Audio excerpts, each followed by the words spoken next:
Bugun Sergeli mashina bozoriga bordim. Narxlar juda baland.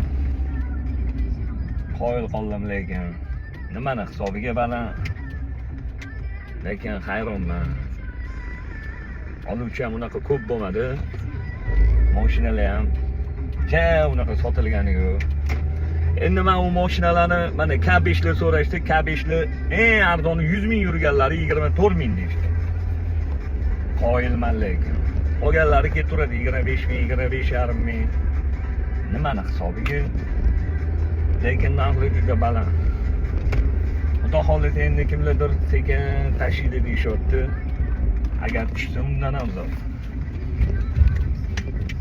Inshaalloh. Lekin yaxshi bo'lardi tushsa.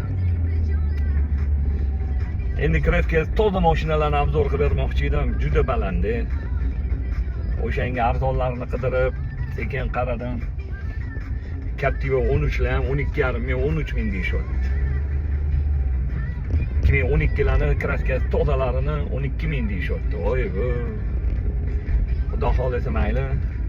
Inshaalloh narxini tushishini kutamiz. Xudo xohlasa. Joninglar sog' bo'lsin.